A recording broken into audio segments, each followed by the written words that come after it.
अयोध्या में पुत्र के वियोग के कारण दशरथ का स्वर्गवास हो गया।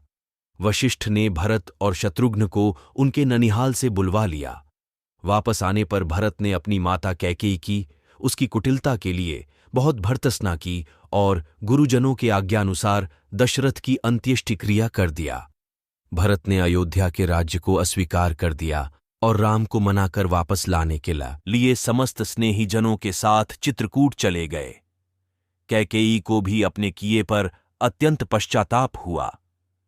भरत तथा अन्य सभी लोगों ने राम के वापस अयोध्या जाकर राज्य करने का प्रस्ताव रखा, जिसे कि राम ने पिता की आज्ञा पालन करने और रघुवंश की रीति निभाने के लिए अमान्य कर दिया। कुछ काल के पश्चात राम ने चित्रकूट से प्रयाण किया तथा वे अत्रि ऋषि के आश्रम पहुंचे। अत्रि ने राम की स्तुति की और उनकी पत्नी अनसुया ने सीता को पातिव्रत धर्म के मर्म समझाए। वहां से फिर राम ने आगे प्रस्थान किया और शरभंग मुनि से भेंट की।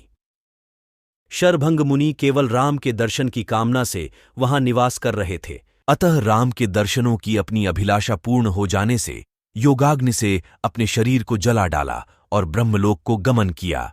और आगे बढ़ने पर राम को स्थान स्थान पर हड्डियों के ढेर दिखाई पड़े, जिनके विषय में मुनियों ने राम को बताया कि राक्षसों ने अनेक मुनियों को खा डाला है और उन्हीं मुनियों की हड्डियां हैं। इस पर राम ने प्रतिज्ञा की कि वे समस्त राक्षसों का वध करके पृथ्वी को राक्षस विहीन कर देंगे। राम और आगे बढ़े और पथ में सुतीक्ष्ण, अगस्त्य आदि ऋषियों से भेंट करते हुए दंडक वन में प्रवेश किया, जहां पर उनकी मुलाकात जटायु से हुई। राम ने पंचवटी को अपना निवास स्थान बनाया। पंचवटी में रावण की बहन शूर्पणखा ने आकर राम से प्रणय निवेदन किया।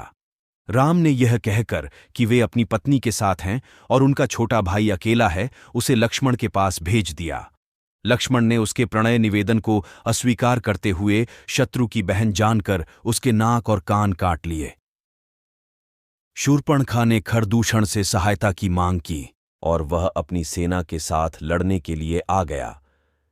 लड़ाई में राम ने खरदूषण और उसकी सेना का संहार कर डाला। शूर्पणखा ने जाकर अपने भाई रावण से शिकायत की। रावण ने बदला लेने के लिए मारीच को स्वर्ण मृग बनाकर भेजा, जिसकी छाल की मांग सीता ने राम से की। लक्ष्मण को सीता के रक्षा की आज्ञा देकर राम स्वर्ण मृग रूपी मारीच को मारने के लिए उसके पीछे चले गए। मारीच राम के हाथों मारा गया, पर मरते मरते मारीच ने राम की आवाज बनाकर हा लक्ष्मण का क्रंदन किया, जिसे सुनकर सीता ने आशंकावश होकर लक्ष्मण को राम के पास भेज दिया। लक्ष्मण के जाने के बाद अकेली सीता का रावण ने छलपूर्वक हरण कर लिया और अपने साथ लंका ले गया। रास्ते में जटायु ने सीता को बचाने के लिए रावण से युद्ध किया और रावण ने तलवार के प्रहार से उसे अधमरा कर दिया।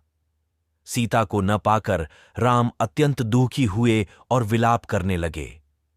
रास्ते में जटायु से भेंट होने पर उसने राम को रावण के द्वारा अपनी दुर्दशा होने व सीता को हर कर दक्षिण दिशा की ओर ले जाने की बात बताई।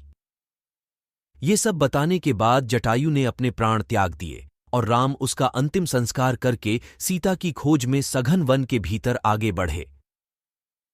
रास्ते में राम ने दुर्वासा के शाप के कारण राक्षस बने गंधर्व कबंध का वध करके उसका उद्धार किया और शबरी के आश्रम जा पहुंचे, जहां पर कि उसके द्वारा दिए गए झूठे बेरों को उसके भक्ति के वश में होकर खाया।